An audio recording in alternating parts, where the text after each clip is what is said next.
నారాయణ సమారంభాం వ్యాస శంకర మధ్యమాం అస్మదాచార్య పర్యంతాం వందే గురు పరంపరాం. నారాయణం నమస్కృత్య నరం చైవ నరోత్తమం దేవీం సరస్వతీం వ్యాసం తతో జయముదీరయేత్. యజ్ఞేశ అచ్యుత గోవింద మాధవ అనంత కేశవ కృష్ణ విష్ణో హృషీకేశ వాసుదేవ నమోస్తుతే. శ్రీ వాసుదేవ నమోస్తుతే. కుండలి కుమారి కుటిలే చండి చరాచర సవిత్రి చాముండే గుణిని గుహారణి గుహ్యే గురుమూర్తే త్వాం నమామి కామాక్షి. గురుమూర్తే త్వాం నమామి కామాక్షి. జయ జయ జగదంబ శివే జయ జయ కామాక్షి. జయ జయాద్రిసుతే జయ జయ మహేశ దయితే. జయ జయ చిద్గగన కౌముదీధారే. జయ జయ చిద్గగన కౌముదీధారే.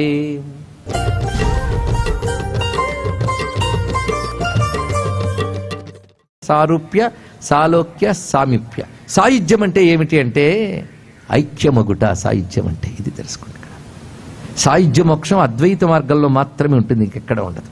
మిగిలిన వాటిలో లోకానికి వెళ్ళడం, చూడడం, ఆనందించడం, పరిచర్య చేయడం, సేవాభాగ్యం, ఇవన్నీ ఆనందములు, అందులో సందేహం లేదు. అలౌకిక ఆనందములు.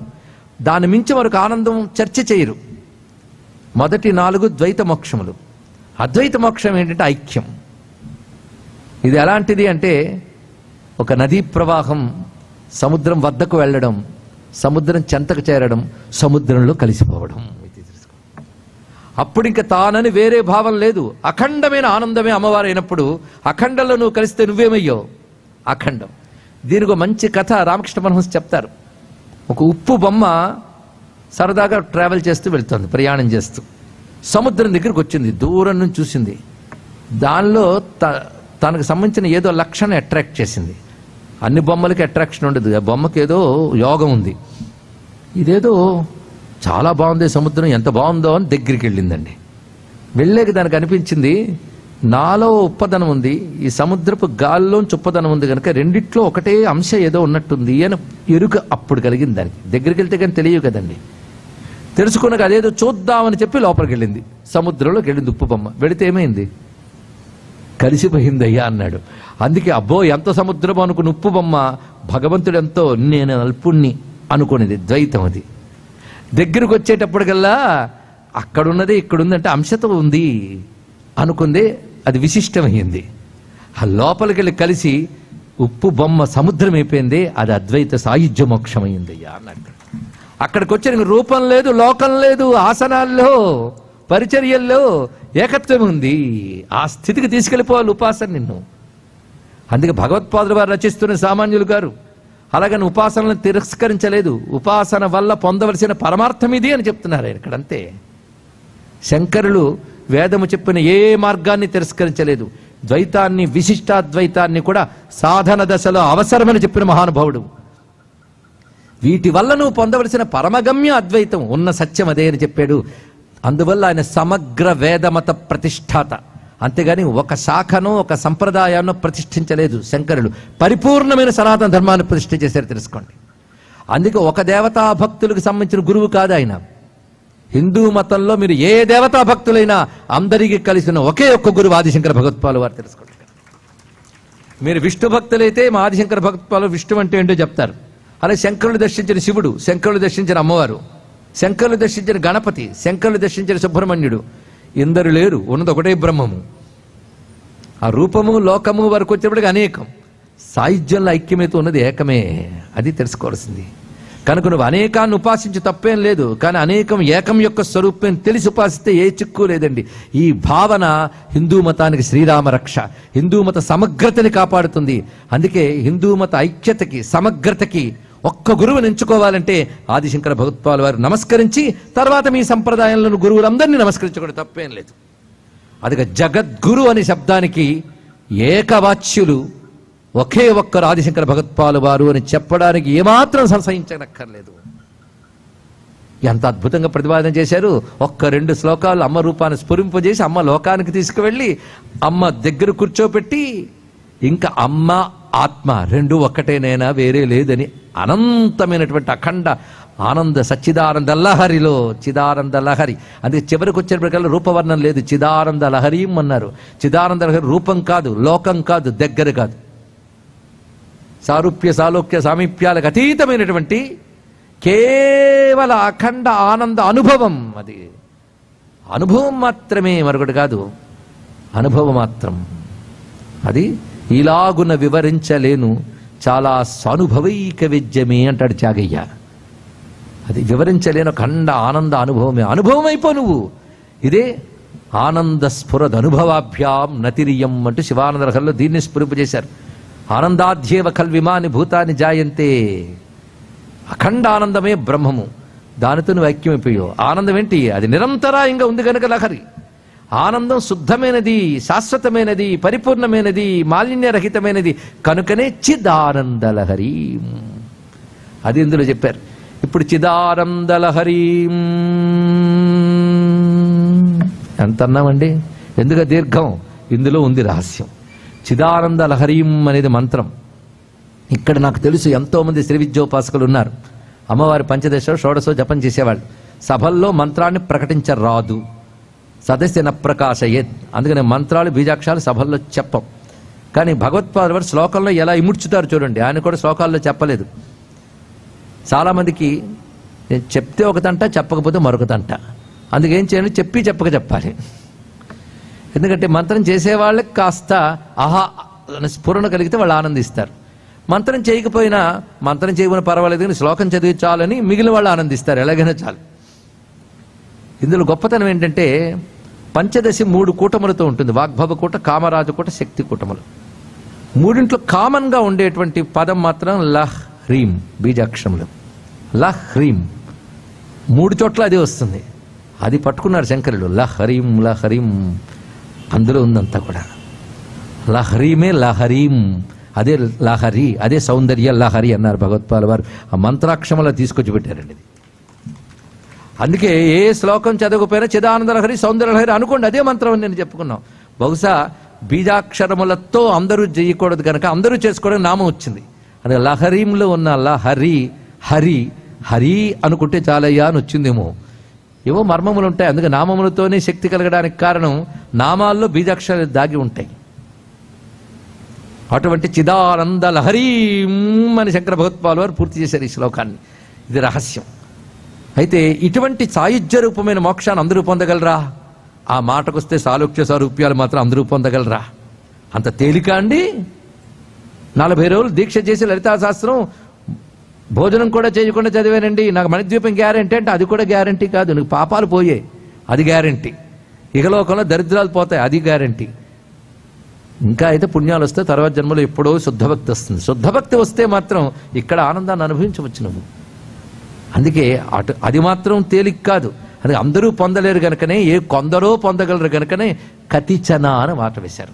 కతిచన అంటే ఏ కొద్ది మందో. త్యాగే నైకే అమృతత్వమానసు ఉపనిషత్తులు. ఏకే అంటే కొద్ది మందో, కొంతమందో. అందరూ పొందలేరు, కొద్ది మందే. మోక్షం అందరికి వస్తుందా? లేదు. ఒక ఆయన చాలా బాధపడ్డాడు. ఎందుకంటే అందరూ పుణ్యాలు చేస్తే స్వర్గలోకంలో క్రౌడ్ ఎక్కువైపోతుంది అన్నాడు. అందుకే అందరూ చేయట్లేదు. నేను క్రౌడ్ ఎక్కువైతే నరకమే, క్రౌడ్ ఎక్కువైతే నరకమే, తెలుసు కదా మనకి. అందుకే నరకాల్లో ఇలాంటివన్నీ ఉంటూ ఉంటాయి. స్వర్గాది లోకాల్లో ఏంటంటే ఎప్పటికప్పుడు వేకెంట్ అయిపోతుంటుంది. అది చాలా బాగుంది. ఎందుకంటే ఏదో కొన్ని పుణ్యాలు చేసుకుంటే పెడతాం, కొన్నాళ్ళు ఖర్చు అయిపోతుంది, పంపించేస్తున్నాడు ఇక్కడ.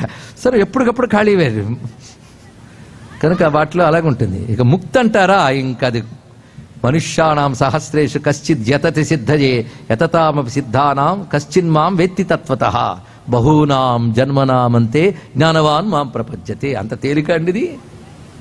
అఖండమైన ఆనందంతో ఆత్మైక్యం కావాలంటే ఎన్ని జన్మలెత్తాలి. అందుకే ఆ బ్రహ్మము నువ్వు ఒకటేరా అని ఉపన్యాసం చెప్పినప్పుడు కొందరికి మహాకోపం వచ్చేస్తుంది. కొందరికి బయటకు చెప్తే బాగుందని నిద్రపోతూ ఉంటారు. ఇక్కడ వేదాంతం అంటే ఒక ఎలర్జీ వాళ్ళకి. అంటే వాళ్ళకి ఇంత తొందరలో ఆ యోగం లేదని అర్థం, ఇంకా కొన్ని జన్మల దూరం ఉందని అర్థం. అటువంటి వాళ్ళకి వేదాంతం వెగటగత వస్తుందని చెప్పారు పెద్దలు. ముక్తికి దగ్గరున్న వాళ్ళకి వేదాంతం రుచిస్తుంది. ఇక్కడ ఇప్పుడు రుచించలేదంటే అదిగో బాధ, ఏమంటారో అని. పోనీ రుచి తెచ్చుకునే ప్రయత్నం చేద్దాం. ఎందుకంటే నాలుగుకి రుచి తగలట్లేదండి అంటే కొన్ని మెడిసిన్స్ వాడుతాం. అలాగే బ్రహ్మము రుచించట్లేదండి అంటే కొన్ని పుణ్య సాధనలు చేయాలి, కొన్ని పవిత్రలు చేస్తే జబ్బు తగ్గి అప్పుడు రుచిస్తుందండి. తెలుసుకోండి. ఇక్కడ కొందరు భగవంతుడు రుచే రాదు, ఏం చేస్తాం? ఇక్కడ దాని మెడిసిన్స్ వాడాలి, ట్రీట్మెంట్. కొన్ని జబ్బు పడ్డ నాలుగులకి రుచులు తెలియవు, దానికి పదార్థ దోషం లేదు, నాలుగు దోషం అది ఇక్కడ. అలాగే నాకే భగవంతుడు ఈ సబ్జెక్ట్స్ నచ్చవండి అంటే తమరి మనస్సు కంటినటువంటి పాపమాలిన్యముల దోషం, అది భగవద్దోషం కాదు. ఇది గ్రహించవలసినది. కానీ అందరూ పొందలేరు. కతిచన గురువు గారు చెప్పడంలో కొద్దిమంది మాత్రం పొందగలది.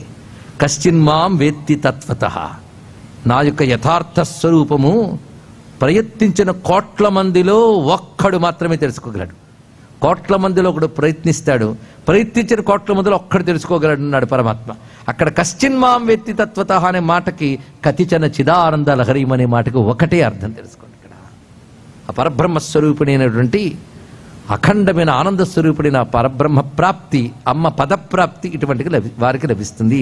సాలోక్యం కానీ, సారూప్యం కానీ, సామీప్యం కానీ, సాయుధ్యం కానీ ఏదైనా.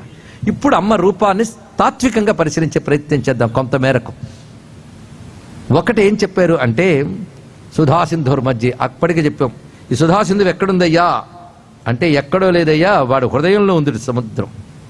ఇదేమిటండి హృదయం ఎంత ఉంటుంది కదా, అందులో సముద్రం ఉందా అంటే మీకే తెలుసు. సముద్రం కంటే విస్తారమైనది హృదయం, సముద్రం కంటే లోతైనది హృదయం. మనకొచ్చే ఆలోచనల కెరటాలు సముద్రంలో కూడా ఉండవు. దీన్ని బట్టి ఎంత సముద్రం ఉందో మన లోపల అనుకుంటాం. కానీ హృదయం సామాన్యం కాదండి. హిందూ మతం గొప్పతనం ఏంటంటే ప్రపంచమంతా ఏది వ్యాపించిందో, ప్రపంచాన్ని మించిపోయి ఏది ఉందో అది నీ హృదయంలో ఉంది అని చెప్తుంది హిందూ ధర్మం గొప్పతనం ఇక్కడ. కనుకనే అదే దహరం, దహరాకాశం అంటే అది ఇక్కడ. అఖండమైన ఆనందానుభవమే అమృత సముద్రమైతే, సంకల్పశక్తులే కల్పవృక్షాలైతే, స్వయం ప్రకాశకమైనటువంటి వస్తువే మణిద్వీపమైతే, బుద్ధిని ప్రేరేపించేటటువంటి ఆత్మ యొక్క చైతన్య కిరణాలే చింతామణులైతే, కాంతి గుడి మధ్యలో దీపం ఉంటుంది, అవునా లేదా? దీపం వెలిగించండి, దాని చుట్టూ ఒక కాంతి పుంజ ఉంటుంది, దాని మధ్యలో ఉంటుంది. అలాగే అమ్మవారు కూర్చుంటే చింతామణి గృహం ఉంది. చింతామణి గృహంలో అమ్మవారు కూర్చున్నారద్దు, అమ్మవారు కూర్చుంటే చింతామణి గృహం. అమ్మ వెలుగే ఇటుకలో ఉందండి ఇక్కడ, సామాన్యం కాదు ఇక్కడ. చింతామణులు అంటే నువ్వు చింతలన్నీ ఎక్కడ చేస్తావు? హృదయంలోనేగా. అన్ని చింతనలు చేసే శక్తి లోపల ఆత్మ అనేది వస్తూ ఉంటేనే వచ్చింది కదా, అదే చింతామణి గృహంలో ఉందంటే అర్థం ఇక్కడ. ఉపాసనా పరంగా చూస్తే అన్ని మంత్రములే చింతామణులు. అమ్మ విద్యలో ఆమ్నాయ మంత్రములని షడామ్నాయ మంత్రాలు ఉంటాయి. మొత్తం ఒక్కొక్క ఆమ్నాయ మంత్రంలో అనేక మంత్రాలు ఉంటాయి. అన్నీ కలిపితే మరో మంత్రం అక్కర్లే, అన్ని మంత్రాలు అందులో ఉన్నాయి. ఈ మంత్రాలు ప్రతిదీ కూడా వెలిగిపోతూ ఉంటాయి, చైతన్యవంతంగా ఉంటాయి. మంత్రం జడం కాదు, మంత్రం చైతన్యం. మంత్రానికి రంగు ఉంటుంది, రుచి ఉంటుంది, వెలుగుంటుంది. అది ఎవరికి తెలుస్తుంది? మంత్రం అనుష్ఠానం చేసిన వాడికి తెలుస్తుంది. ఇక్కడ పుస్తకాలు చూసిన వాడికి కాదు, అనుష్ఠానం చేసిన వాడికి తెలుస్తుంది. కనుక మంత్రం బాంబుల్లా ఉంటే నువ్వు సాధనతో పేల్చు, దానిలో శక్తి తెలుస్తుంది. ఇక్కడ దాని సాధన ఉంటే దాని చింతామణిత్వం ఏంటో తెలుస్తుంది. ఇక్కడ మంత్రాలు ఇప్పుడు జడములు కావు, అందుకే మంత్రాలపై స్వల్పభావం ఉండరాదు. గురువుల దగ్గర తీసుకుని పద్ధతిగా చేస్తే ప్రకాశిస్తాయి. ఇలాంటి మంత్రాలన్నీ అమ్మ ఇల్లు, ఆ ఇంట్లోకి వచ్చింది ఆవిడ. అంటే అమ్మ అంటే సర్వమంత్రములకు మూలమైన శక్తి అని చెప్పడం ఇక్కడ. అది ఒక్క లలితాంబని పట్టుకుంటే అన్ని మంత్రాలను ఉపాసించినట్లే. ఎందుకంటే అన్ని మంత్రాలు అమ్మ ఇంటి ఇటుకలు, ఇది తెలుసుకోండి ఇక్కడ. అది చింతామణి గృహం. అందుకే అమ్మ ద్వారాలు ఏమిటంటే పూర్వామ్నాయమయ పూర్వద్వారాయ నమః, దక్షిణామ్నాయమయ దక్షిణద్వారాయ నమః, పశ్చిమామ్నాయమయ పశ్చిమద్వారాయ నమః, ఉత్తరామ్నాయమయ ఉత్తరద్వారాయ నమః, ఊర్ధ్వామ్నాయమయ మహావితానకాయ నమః. మొత్తం ఆమ్నాయ మంత్రములన్నీ ఇళ్ళు, దానిలో కూర్చుంది ఆవిడ. ఇన్ని మంత్రాలకి మూలమైన సర్వ మంత్రాత్మికే, సర్వ యంత్రాత్మికే, సర్వతంత్రాత్మికే, సర్వమూలే హే జగన్మాతృకే పాహిమాం అని చెప్పినట్టుగా లలితాంబ అంటే సర్వమంత్రశక్తి. అందుకు లలితా మంత్రం అంటే సర్వమంత్ర సారం. ఆ సర్వమంత్ర సార స్వరూపిణి అమ్మవారు చింతామణి గృహంలో కూర్చుందంటే అర్థం అండి. ఆ చింతామణి గృహంలోకి మీరు ప్రవేశించాక మంచం ఒకటే మంచం, శివాకారే మంచం. కానీ ఈ మంచానికి లలితా సహస్రం పంచబ్రహ్మాసన స్థిత పంచప్రేతాసనాశీర అని 2 పేర్లు పెట్టింది. ఈయన ఒకటే పేరు పెట్టేశాడు, శివాకార్య మంచి. ఏమిటి శంకర భగవత్పాల్ వారు 5 బ్రహ్మలతో కూర్చున్నది ఆ మంచం. 5 బ్రహ్మలు అంటే ఎప్పుడు ఇందాక చెప్పిన మంచానికి 5 భాగాలు ఉంటాయి. 4 కోళ్ళు మధ్యలో బల్ల. అలాగే అమ్మవారు కూర్చున్న దానికి 4 కోళ్ళు మధ్యలో బల్ల ఉంది. ఏమిటయ్యా అంటే సృష్టి, స్థితి, సంహారము, తిరోధానము, అనుగ్రహము 5 కృత్యములు. 5 కృత్యాలు చేసేవాళ్ళు 5గురు. వాళ్ళు బ్రహ్మ, విష్ణు, రుద్ర, మహేశ్వర, సదాశివ. బ్రహ్మ, విష్ణు, రుద్ర, మహేశ్వరులతో సృష్టి, స్థితి, సంహార, తిరోధానం అయిపోయాయి. అనుగ్రహం మహేశ్వరుడు, సదాశివుడు, ఆయన బల్ల. అక్కడ పర్యంకంగా ఉండేవాడు శివుడే. మళ్ళీ ఆ సదాశివుడే పర్యంకంలో ఉంటాడు. బల్ల అనగానే మొత్తం పర్యంకంతో సహా. ఆయన ఒళ్ళో ఆవిడ కూర్చుందిట. అంటే బల్ల మీద కూర్చుందా, ఆయన ఒళ్ళో కూర్చుందా? ఇక్కడ కామాక్షిని చూసినా, కంచెలు చూసినా ఒక్కడే ఉన్నట్టు ఉంటుంది, ఒక్కరితో ఉన్నట్టు ఉంటుంది, కానీ ఆయన ఒళ్ళోనే ఉంటుంది. శివ కామేశ్వరాంకస్థ చదువుతున్నారు కదా, శివ స్వాధీన వల్లభ ఆయన ఒళ్ళో ఉంది. అయితే బెడ్ స్ప్రెడ్ తెల్లదే వేసేటండి. అమ్మవారు ఎర్రని ఆవిడ కూర్చోగానే ఆవిడ కాంతి ప్రతిఫలించి అది ఎరుపెక్కిపోయిందిట. ఆ స్ప్రెడ్ ఎవరు? శివుడే. తెల్లగా ఉన్నాడు శుద్ధంగా. ఈవిడ కూర్చోగానే ఎర్రబడిపోయాడు ఆయన. అంటే తెలుపు కనబట్లే, ఎరుపే కనిపిస్తుంది. కానీ నిర్వికారుడైన పరమాత్మ ఆయన సంకల్ప శక్తి చేత తాను ఆ స్వరూపంగానే గోచరిస్తున్నాడు, శక్తి స్వరూపంగా. అది తెలుసుకోవాల్సింది. అయితే ఆ వేసిన బల్ల మీద, పరచిన పరుపు మీద శివుడు కామేశ్వరుడు కూర్చుంటే ఆ కామేశ్వరుల్లో ఆవిడ కూర్చుంది. శివ కామేశ్వరాంకస్థ అన్నాం కదా, వాడు శివకామేశ్వరుడు. ఈ రూపాన్ని మనం భావించే ఇంతవరకు మీ లలితా శాస్త్రంలో దీన్నే సుధాసాగర మధ్యస్థ కామాక్షి కామదాయిని అంటూ, అంతకుముందు చింతామణి గృహాంతస్థ పంచ బ్రహ్మాసన స్థిత చెప్పిందంతా ఇందులో ఉందండి. అంటే లలితా శాస్త్రం, సౌందర్యలహరి ప్రతిరోజు రెండింటిని కలుపుకుంటూ వెళుతున్నాం. ఇప్పుడు అమ్మవారి రూపం ధ్యానించేటప్పుడు మనం మంచం దగ్గర ఉన్నాం. ఈ మంచంలో సంకేతం ఏమిటంటే 5 ఎలా పనిచేస్తాయంటే, పైన రాణి కూర్చుంటేనే సింహాసనం యాక్టివ్, లేకపోతే సింహాసనానికి యాక్టివ్నెస్ ఏముంది? రాణి కూర్చుంది. ఆవిడెవరు? శ్రీమాత శ్రీ మహారాజ్ఞి శ్రీమత్ సింహాసనేశ్వరి. శ్రీమత్ సింహాసనం, అది మామూలు సింహాసనం కాదు. 4 పనులు కింద కొయ్యలు, 5వ పని పైన బల్ల. ఏమిటి ఆ పనులు చెప్తాం, అవి లేదు మీరే చెప్పండి. సృష్టి, స్థితి, సంహారం మీ అందరికీ తెలుసు. ఇంకోటి ఉంది 4వది, అదేమిటంటే బంధం. కొంతమంది ఈ శరీరమే సత్యం అనుకుంటూ, ఈ ప్రపంచమే సత్యం అనుకుంటూ తిరుగుతుంటారు. కొంతమంది, అందరూ అనొచ్చు, ఎంతో మంది అందాం అసలు లేకుండా ఉంటుంది. ముక్తి పొందిన వాళ్ళు కొంతమంది ఉంటారు, జ్ఞానులు ఉండరు. జ్ఞానులు ఉండకుండా ఉంటారా? కొంతమంది ఉంటారు. కొందరు అప్పుడప్పుడు జ్ఞానులు. మనకు కూడా అప్పుడప్పుడు పొరపాటు జ్ఞానం వచ్చేస్తుంటుంది. ఇక్కడ కొందరికి అద్వైతం అప్పుడు అర్థమైపోతుంది, ఎప్పుడు చెప్పినప్పుడు. కనుక వాళ్ళు అప్పటికి జ్ఞానులే, కానీ వెంటనే మళ్ళీ మహామాయా ప్రయచ్చతి, అది వచ్చేస్తుంటుంది, వేరే విషయం. కానీ ఎక్కువ మంది ఈ శరీరమే సత్యమని, ప్రపంచమే సత్యం అనుకుంటూ వీటి కోసమే తాపత్రయపడతారు. వీటి కోసం తాపత్రయపడినందుకు మళ్ళీ పుడతారు, మళ్ళీ ఇదే, మళ్ళీ చేస్తారు. పుడుతూ చస్తూ ఉండడాన్ని సంసార బంధం అంటారు. ఎవరో కొద్ది మంది మాత్రమే సంసార బంధం నుంచి బయటపడతారు, అంతే కదా. అమ్మవారు ఈ 4 చేత 4 పనులు చేస్తుందయ్యా అన్నాడు. సృష్టి, స్థితి, సంహారం అర్థమైంది. 4వ పని బంధం. బంధం అంటే సంసారములు తిరుగుట. ఇప్పుడు చేసిన కర్మలు బట్టి దానికి తగ్గ శరీరం, దానితో పాటు సుఖదుఖాలు, మళ్ళీ అది పోయాక ఆ కర్మలు బట్టి మరో శరీరం, ఇదంతా బంధము. ఎవరో కొద్ది మంది మాత్రం ఎరుక కలిగి కశ్చిత్ ధీరః ప్రత్యేగాత్మానమైక్షత్ అన్నట్లుగా కోట్లలో ఒకడు ప్రయత్నిస్తే, ప్రయత్నించిన కోట్లలో ఎవడో ఒక్కడు మాత్రం ముక్తి పొందుతున్నాడు. ఆ ముక్తి వీడు యోగ్యుడు అని ఇస్తున్నది అనుగ్రహం. ఇప్పుడు 5 కృత్యాలు: సృష్టి, స్థితి, సంహారము, బంధము, మోక్షము. ఒక్కసారి ప్రశ్నిస్తాం, ఈ 5 మనం ఎవరమైనా చెయ్యగలమా? ఇదొక్కటి చెప్పండి ఆన్సర్. ఒక్కటి ఆన్సర్ ప్లీజ్. సృష్టి చేయగలరా? స్థితి చేయగలరా? సంహారం చేయగలరా? ఇంకొకరికి బంధం కలిగించగలరా? సంసారం జన్మలు ఇవ్వగలరా? లేదు. మరణాలు ఇవ్వగలరా? లేదు. మోక్షం ఇవ్వగలమా? వల్ల కాదు. కనుక 5 మన పనులు కావని తెలిసిపోయింది. 5 మన పనులు కానప్పుడు 5 జరుగుతున్నాయి కదా, ఎవరి పని ఉంటుంది? ఈ 5 పనులు ఎవరివో వాడిని ఈశ్వరుడు అన్నారు, మరొకటి కాదు ఇక్కడ. కానీ ఈశ్వరుడు అంటే ఎవరు తెలిసిపోయింది కదా, 5 పనులు చేసేవాడు. ఒక్కడే 5 పనులు చేస్తున్నాడు, అంతేగాని 5గురు లేరు. 5గురు ఉంటే ప్రమాదం. 5గురు ఉంటే ఎంత ప్రమాదం అంటే, నేను సృష్టి చేస్తున్నా అంటే అయితే నేను సంహారం చేస్తాను వాడు వచ్చేస్తాడు. ఒకడే 5 పనులు చేస్తే ఎప్పుడేం చేయాలో అప్పుడు చేసుకుంటాడు. అయితే ఒకడు 5 పనులు చేయడం మళ్ళీ కష్టమే కనుక ఒకడు 5 రూపాయలు ఒక్కడే చేస్తున్నాడు. అది అందువల్ల కోఆర్డినేషన్ ఉంది. అట్లా 5 పనులు ఎప్పుడేం చేయాలో అది చేసుకుంటుంటాడు. ఇక్కడ టైమింగ్ ఆయనకి తెలుసు, ఎందుకంటే పొయ్యి మీద పెట్టినవాడికి ఎప్పుడు ఆపాలో తెలుసు. కనుక 5 పనులు ఒకడే చేస్తున్నాడు. చేస్తున్నప్పుడు 5 పనులు చేస్తున్నాడు కనుక 5 పనుల్లో 5 పేర్లు పెట్టారు. ఒకడే 5 పనులు చేస్తున్నాడని తెలుసుకో అన్నారు ఇక్కడ. 5 పనులు ప్రపంచంలో ఉన్నాయి. ఇంకొక చిన్న మాట, ఉదయం లేచాం, సృష్టి పనులు చేస్తూ ఉన్న స్థితి, రాత్రులు పడుకున్నారు, సంహారం అమ్మడి పొద్దున్న లేస్తున్నారు. ఈ మధ్యలో ఏమైంది ఆలోచించమన్నాడు. ఆ మధ్యలో మీరు పొద్దున్న చేసిన వ్యవహారాలన్నీ లోపల అంతర్లీనమైపోయాయి, మరుగుపడ్డాయి. దాని పేరు తిరోధానం. మళ్ళీ పొద్దున్న లేచాక నిన్న ఎక్కడ ఆపారో దాన్ని అనుసరించి గ్రహించారు. అంతేగాని పొద్దున్న లేచిన నా పేరే ఉంటాయి అబ్బాయి అని అడగట్లేదు ఎవరిని.